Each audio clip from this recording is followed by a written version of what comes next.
Dear students, इस lecture में हम नेक्स्ट चैप्टर स्टार्ट करने जा रहे हैं और उस चैप्टर का नाम है air. This is air. Okay, इस चैप्टर में जो फर्स्ट टॉपिक है वो है एटमॉस्फेयर के बारे में। पहले लेक्चर से चैप्टर फर्स्ट से हम ये डिस्कस करते आ रहे हैं कि इन्वायरमेंट के जो है कि 4 सेगमेंट होते हैं। ओके, एक लिथोस्फीयर होता है, स्थल मंडल, एटमॉस्फेयर होता है, वायुमंडल, हाइड्रोस्फीयर होता है, जलमंडल, और बायोस्फीयर। इन सबको मिला के जहाँ भी लाइफ है उसको हम जीव मंडल कहते हैं। तो अभी हमने जो फर्स्ट चैप्टर और सेकेंड चैप्टर में जो हमने पढ़ा है लिथोस्फीयर के बारे में, अर्थ के इंटरनल स्ट्रक्चर के बारे में, उसके बारे में डिस्कस कर लिए हैं। अब उसके जो नेक्स्ट चैप्टर में, एयर वाले चैप्टर में, हम एटमॉस्फेयर के बारे में पढ़ेंगे। उसके बाद हम हाइड्रोस्फीयर के बारे में इसी तरह पढ़ते जाएंगे। ठीक है, तो इस चैप्टर में जो फर्स्ट टॉपिक है वो है एटमॉस्फेयर, वायुमंडल। ये क्या होता है? देखिए, हमारी प्लेनेट अर्थ है, पृथ्वी। इस पृथ्वी के चारों तरफ क्या होता है? एक गैस का लेयर होता है। ये मान लीजिए कोई ये पृथ्वी है, तो इस पृथ्वी के चारों तरफ क्या है? एक गैस की लेयर पाई जाती है, वो भी कुछ ऊंचाई तक एक गैसियस लेयर पाई जाती है, कुछ ऊंचाई तक। ओके, इसकी एक कुछ लिमिट होती है। हमारे पृथ्वी के चारों तरफ कुछ ऊंचाई तक एक गैसियस लेयर पाया जाता है। ये तो 2D रिप्रेजेंटेशन है, आप 3D में इमेजिन करिए। कोई फुटबॉल ले लीजिए, गेंद ले लीजिए, उसके चारों तरफ एक गैस का लेयर पाया जाता है, एक गैसियस लेयर पाया जाता है। इसी गैसियस लेयर को हम एटमॉस्फेयर कहते हैं। Okay, the gaseous layer surrounding the earth, okay, पृथ्वी के चारों तरफ उपस्थित जो गैसीय आवरण है उसको हम वायुमंडल कहते हैं। अब ध्यान देने वाली बात यह है कि इस गैसियस लेयर में कौन कौन सी चीज़ें पाई जाती हैं। दिस इज एक्सट्रीमली इम्पॉर्टेंट, बहुत इंपॉर्टेंट है कि गैसियस लेयर में जितनी भी गैसेस हैं वो पाए जाते हैं। डस्ट पार्टिकल, धूल कण पाया जाता है, ओके, और वाटर वेपर पाया जाता है, जल वाष्प पाया जाता है। तो इस गैसियस लेयर में गैसेस होते हैं, डस्ट पार्टिकल होता है और वाटर वेपर होता है। गैसेस कौन कौन से होते हैं? जैसे आपका हो गया nitrogen, oxygen, CO2, argon. Okay, जितनी भी इनर्ट गैसेस हो गई। फिर उसके बाद कार्बन मोनोऑक्साइड, सल्फर के ऑक्साइड, नाइट्रोजन के ऑक्साइड, ओजोन, ये सारी गैसेस एटमॉस्फेयर में पाई जाती हैं। डस्ट पार्टिकल, धूल कण, वो धूल कण ज्वालामुखी से निकला हुआ हो सकता है, पॉल्यूशन से हो सकता है, या हमारे जो सेलेस्टियल बॉडीज हैं, जो उल्का पिंड हैं, उनके टकराने से जो धूल कण आता है वो भी हो सकता है। और ये जलवाष्प जो इवेपोरेशन से बनता है वो हमारे एटमॉस्फेयर में पाया जाता है। ओके, तो ये सारे गैसेस, डस्ट पार्टिकल और वाटर वेपर पृथ्वी के चारों तरफ क्यों पाए जाते हैं? जस्ट बिकॉज ऑफ ग्रेविटी के कारण। किसके कारण? ग्रेविटी के कारण, गुरुत्वाकर्षण बल के कारण। ग्रेविटी के कारण क्या होता है कि सारे गैसेस एटमॉस्फेयर में जो गैसेस हैं वो हमारे पृथ्वी के चारों तरफ ट्रैप्ड हो गई, फंसी रह गई। क्योंकि ग्रेविटी ऊपर जाने पे घटता है, जैसे जैसे ऊंचाई बढ़ती जाती है ग्रेविटी क्या होती है? घटती जाती है। इसीलिए ऊंचाई बढ़ने के साथ साथ जो गैसेस हैं उनकी जो डेंसिटी है, गैसेस की डेंसिटी, वो भी कम होती जाती है। ओके, पृथ्वी के सरफेस पे गैसेस बहुत अधिक पाए जाते हैं और जैसे जैसे ऊंचाई बढ़ती जाती है ये गैसेस कम होते जाते हैं। ओके, पृथ्वी के सरफेस पे गैसेस बहुत अधिक होते हैं, जैसे जैसे ऊंचाई बढ़ती जाती है गैसेस कम होते जाते हैं, क्योंकि ग्रेविटेशनल फोर्स भी कम होता जाता है। तो ये सारे गैसियस लेयर में सारे गैसेस, डस्ट पार्टिकल और वाटर वेपर पाए जाते हैं। ओके, जिसको हम क्या कहते हैं? वायुमंडल या एटमॉस्फेयर कहते हैं, जो पृथ्वी के सरफेस से कुछ ऊंचाई तक पाया जाता है। ये ऊंचाई क्या है? आपको कहीं कहीं बुक में ये ऊंचाई 1000 किलोमीटर मिलेगा। मीन्स 1000 किलोमीटर की ऊंचाई तक कोई भी गैस का पार्टिकल पाया जाएगा। NCERT के अकॉर्डिंग 600 किलोमीटर एंड नासा के अकॉर्डिंग 800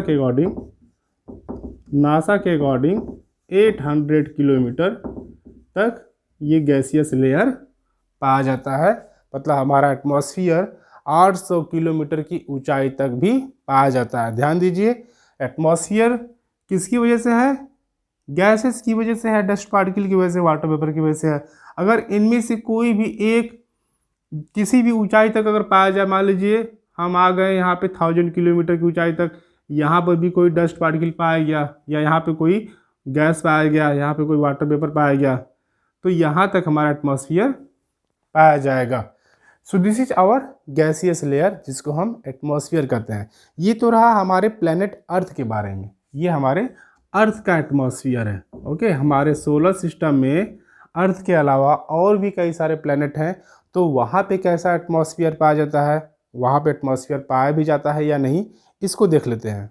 मान लीजिए ये हमारा सन है, सन सूर्य, और सन के सबसे पास वाला जो प्लेनेट होता है वो होता है मरकरी, फिर ये वीनस, अर्थ, मार्स, जुपिटर, सैटर्न, यूरेनस और ये नेपच्यून। मरकरी जिसको हम बुध कहते हैं, ये हो गया शुक्र, ये हो गया मंगल, बृहस्पति, शनि, ये हो गया अरुण और ये वरुण। ठीक है, ये सारे प्लेनेट ये सूर्य से दूरी के क्रम में पाए जाते हैं। चलिए यहाँ देखते हैं यहाँ पे किस पे एटमॉस्फेयर पाया जाता है और किस में नहीं पाया जाता है। तो बुध यहाँ पे एटमॉस्फेयर नहीं पाया जाता है क्योंकि ये सन के सबसे पास होता है। अधिक हीट और गर्मी की वजह से क्या होता है, सारे जो गैसेस होते हैं वो स्पेस में चले जाते हैं, सारे गैसेस स्पेस में चले जाते हैं, तो यहाँ पे कोई भी एटमॉस्फेयर नहीं पाया जाता है। वीनस की बात करें तो यहाँ पे गैसेस लेयर पाया जाता है, यहाँ पे एटमॉस्फेयर पाया जाता है, और यहाँ पे जो मेन जो गैस होती है वो होती है CO2, ये 96% से ज़्यादा यहाँ पाई जाती है। अर्थ के बारे में आपने देख ही लिया। मार्स की बात करते हैं, यहाँ पे भी एटमॉस्फेयर पाया जाता है। ओके, यहाँ पे एटमॉस्फेयर पाया जाता है, और यहाँ पे जो मेन गैस होती है यहाँ पे भी CO2 ही होती है, और यहाँ पे CO2 95% से ज़्यादा पाई जाती है। यहाँ पे भी एटमॉस्फेयर पाया जाता है। इसमें जो मेन गैसेस होते हैं वो होता है हीलियम और हाइड्रोजन। शनि पे भी हीलियम और हाइड्रोजन, यूरेनस पे भी हीलियम एंड हाइड्रोजन। ये मेन गैसेस यहाँ पाए जाते हैं इन तीनों पे। ओके, और यहाँ पे भी एटमॉस्फेयर पाया जाता है यहाँ पे, लेकिन जो मेन गैस होती है वो होती है नाइट्रोजन। तो इस तरह हमने देख लिया कि जितनी भी प्लेनेट हमारे एटमॉस्फेयर में है उनमें मरकरी को छोड़ करके, बुध को छोड़ करके बाकी सभी पे एटमॉस्फेयर पाया जाता है, सभी पे एटमॉस्फेयर पाया जाता है। लेकिन इन सब का एटमॉस्फेयर हमारे अर्थ के एटमॉस्फेयर से अलग है, क्योंकि यहाँ पे लाइफ जो गिविंग गैस है वो ऑक्सीजन यहाँ पाई जाती है, बाकी इन सब पे नहीं पाई जाती है। एक और है सैटेलाइट हमारे, अगर अर्थ के जो नेचुरल सैटेलाइट है मून की बात करें तो मून पर भी एटमॉस्फेयर नहीं पाया जाता है। मून पर भी एटमॉस्फेयर नहीं पाया जाता है। क्यों? क्योंकि मून पे जो ग्रेविटेशनल फोर्स होता है, अर्थ के ग्रेविटेशनल फोर्स का 1/6 भाग होता है। मीन्स जितना ग्रेविटेशनल फोर्स, जितनी ग्रेविटी पृथ्वी पे पाई जाती है उससे 6 गुना कम ग्रेविटी मून पे पाया जाता है। तो due to the weak gravitational forces यहाँ पे भी जो गैसेस होती हैं वो इसको होल्ड नहीं कर पाती हैं और सारी गैसेस स्पेस में चली जाती हैं। तो ये मून पे भी एटमॉस्फेयर नहीं पाया जाता है। मून, चंद्रमा पे भी वायुमंडल नहीं पाया जाता है, क्योंकि यहाँ पे जो ग्रेविटी होती है वो बहुत ही कम होती है, पृथ्वी से 6 गुना कम होती है। इसीलिए वो होल्ड नहीं कर पाती हैं, गैसेस को ट्रैप नहीं कर पाती हैं और सारी गैसेस उड़ करके स्पेस में चली जाती हैं। ठीक, तो मरकरी पे एटमॉस्फेयर नहीं पाया जाता है। This is important point for you. यहाँ पे एटमॉस्फेयर नहीं पाया जाता है। क्लियर? अब बात करते हैं एटमॉस्फेयर का इम्पोर्टेंस क्या है, इस वायुमंडल का क्या महत्व है, इसको ज़रा देख लेते हैं। देखिए, हमारा जो एटमॉस्फेयर है वो हमारे पृथ्वी पे, अर्थ पे उपस्थित जो भी लाइफ है उसके सर्वाइवल के लिए, उसके जीने के लिए बहुत ही इम्पॉर्टेंट होता है। कैसे? देखिए, प्लांट्स क्या करते हैं, फोटोसिंथेसिस करते हैं, और फोटोसिंथेसिस के लिए वो CO2 एब्जॉर्ब करते हैं, अवशोषित करते हैं ताकि फूड बना सकें, और ये ऑक्सीजन रिलीज करते हैं। ये CO2 कहाँ से आता है? एटमॉस्फेयर से आता है। ऑक्सीजन कहाँ रिलीज करते हैं? एटमॉस्फेयर में रिलीज करते हैं।